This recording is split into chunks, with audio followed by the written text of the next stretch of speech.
संगीत मान अपमान, वाट चुकलेला प्रवास. कट्यार गाजला. शेवटच्या अरुणी किरणी गाण्याचा प्रभाव घेऊनच थिएटर बाहेर पडलो होतो. पण कोण जाणे का संगीत मान अपमान सुरुवातीपासूनच लक्षवेधी वाटत नव्हता. नंतर सिनेमाची गाणी रिलीज झाली आणि आणखी निराशा झाली. गाणी चांगलीच होती, पण ती आवर्जून ऐकावीशी वाटतील अशी काही नव्हती. आणि अखेर संगीत मान अपमान रिलीज झाला. काहीच मजा आली नाही. सिनेमा आणखी चांगला होण्याची क्षमता निश्चित होती, परंतु संगीत मान अपमान कळस गाठण्यात अपयशी ठरला. संगीत मान अपमान सुरुवातीच्या 10 मिनिटात वातावरण निर्मिती करतो खरं, पण मात्र नंतर सिनेमाची गाडी घसरत जाते. काही प्रसंग लक्षवेधी ठरतात, पण संगीत मान अपमानचा प्रवास हा वाट चुकलेला राहतो.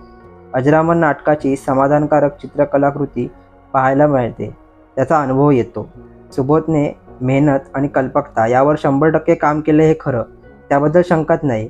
पण जशी कट्यावर दिग्दर्शक म्हणून सुबोधची मजबूत पकड होती ना, त्याचा अभाव संगीत मान अपमानमध्ये जाणवतो. संगीत मान अपमान कथेत शिरत नाही.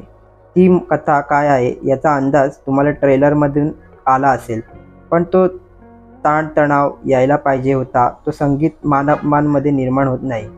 त्यामुळे सर्व डाव वरवरता वाटतो. शेवटी काय होणार याचे आखाडे आपण मनात बांधतो आणि तेही अचूक ठरतात. प्रसंगामधील सहजता जाऊन ते अवघडून आल्यासारखे वाटतात. आणि संगीत मान अपमानमध्ये तात्पुरती चांगली वाटत असली तरी मनात भरत नाही.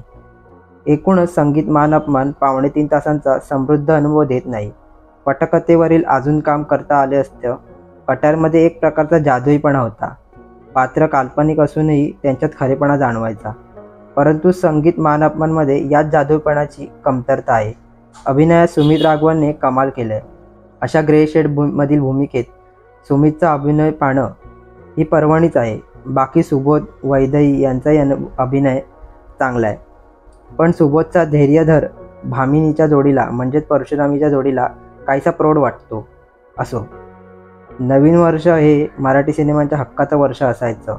नटरंग, वेड, नटसम्राट सिनेमांनी नववर्ष गाजवलं, पण 2025च्या सुरुवातीला मराठी सिनेमांनी घोर निराशा केली. मुक्काम पोस्ट, बोंबिलवाडी आणि संगीत मान अपमान या दोन्ही सिनेमांनी अपेक्षांची पूर्तता केली नाही. 2025मध्ये आगामी मराठी सिनेमे कोणते येत आहेत आणि ते किती चालत आहेत याबद्दलची काही माहिती नाही आणि काय होणार आहे हेही कळत नाही. फक्त आजूबाजूला भरमसाठ वाढणाऱ्या कंटेंटच्या महाजाळात मराठी सिनेमांचे स्वतःचे वेगळेपण आणि अस्तित्व टिकवणं हीच भाबडी अपेक्षा आहे. धन्यवाद. जर ही व्हिडिओ तुम्हाला आवडली किंवा हे जे मी मूवीचं रिव्ह्यू केलं हे तुम्हाला आवडलं तर नक्की लाईक करा. तुम्हाला कसं वाटलं हे कमेंट करून कळवा आणि व्हिडिओ आवडली तर आपल्या मित्रपरिवारात ती शेअर करा आणि चॅनलला सबस्क्राईब करा. धन्यवाद.